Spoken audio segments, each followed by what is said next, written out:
I want to begin by reading you a poem tonight. It's not exactly a Maundy Thursday poem, but it feels like one to me. It's printed at the back of your bulletin if you wanted to follow along. It's called When They Sleep.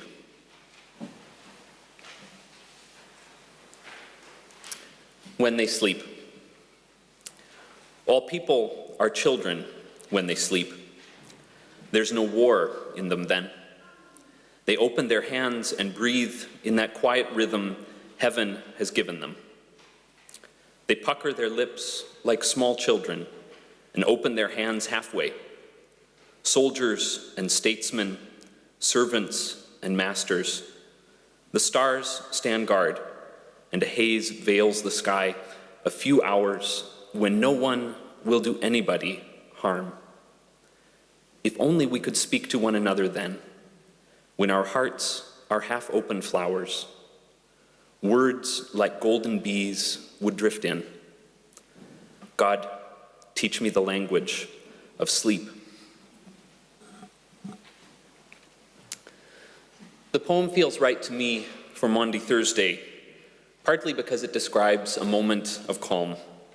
And that's what we have on this night, a moment of peace, Jesus and his disciples sharing an evening together, sharing a meal, sharing conversation, sharing in the simple and profound act of washing feet. Of course, this moment of calm is not the whole story, not with the poem and not with the evening that we remember tonight. At the edge of the calm gathering between Jesus and his disciples tonight, there is the betrayal and violence that will set in motion the events of Good Friday. And at the edge of the poem, at the edge of this sweet picture of people sleeping, there is the painful reality of how different our waking hours can be. This poem is about that gap, actually, the gap between the time of sleep and the time of being awake. It's about something fundamentally good and beautiful in human beings that is so evident when you see one of them sleeping. Soldiers and statesmen, servants and masters, when they are asleep, all of them lie there with their hands open and with calm breath. All of them are as vulnerable and as open as children. It's about that goodness that is always there in humans and about how it can go so far awry when we are awake. Those same people who sleep sweetly during the night can wage war during the day, can do great harm with words and with actions. The poem names a gap that we know very well. And this night is really about a great gap as well, between the peacefulness of those moments recorded in the gospel reading we just heard and the violence and betrayal that are to come. This profoundly sweet picture in the upper room, where no one is doing anybody harm, will not last. Whether you are looking at John's version of Jesus' last evening with his disciples or at the version recorded in the other three Gospels, the events of this night are precious and fleeting. Jesus bends and washes the disciples' feet, according to John. He breaks bread and pours wine, according to the other Gospels. He serves. He gives himself, right at the edge of things falling apart. At its heart, then, this night is always pointing us to the gap between what is good and right and beautiful and what actually happens all too often, between the kind of love that human beings are made for and the kind of destructive mess that we can often make of life. We know this gap in the world around us, where children are hungry and refugees are turned away, and Palm Sunday worship services can turn into scenes of horrific violence. We know this gap in our lives, where relationships can become strained and past mistakes can haunt us and regrets can pile up.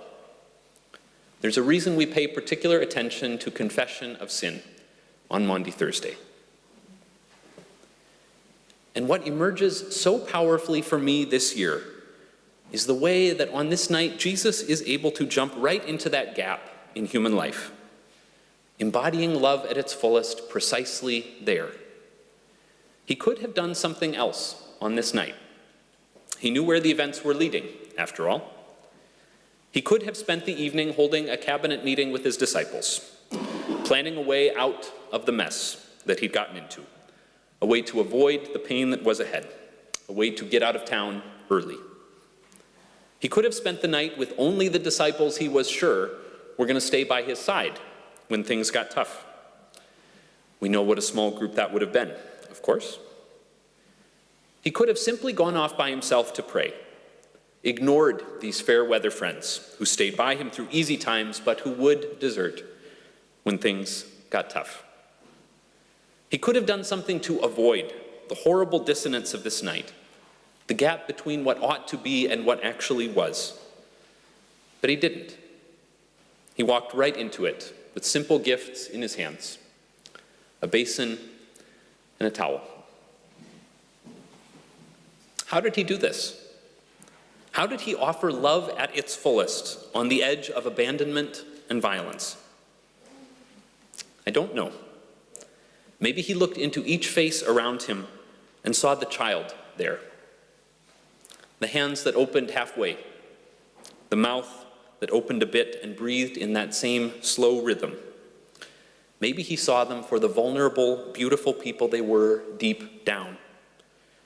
He doesn't explain how to do that, how to walk into that great gap in life, but he does give us a simple instruction. I've given you an example that you should do as I do. He tells his disciples to follow his lead, to wash the feet of one another. It's not so much a mind lesson that he offers on this night as a body lesson. Do this, he says.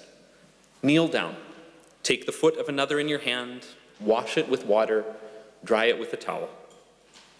Do this, he says. Share bread and wine around the table.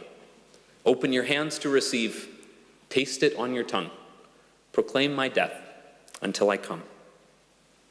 Learn by doing, and let those simple actions teach you something about what it means to love in the messiness of life. We won't get this all right. We know that. Jesus knows that. He knows where this night will end with his disciples, and still he gives them this instruction. Do as I have done. Keep on doing this. Keep on serving one another. Keep on being patient with one another. Keep treating one another with kindness. And let the doing teach you how to love. So this night we obey.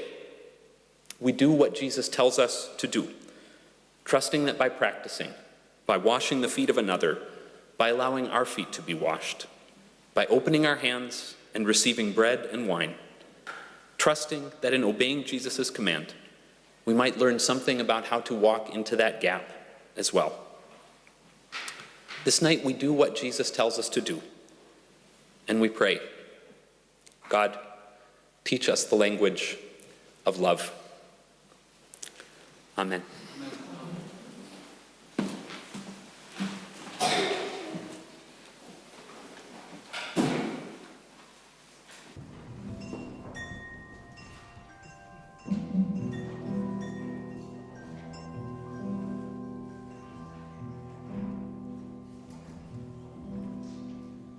When twilight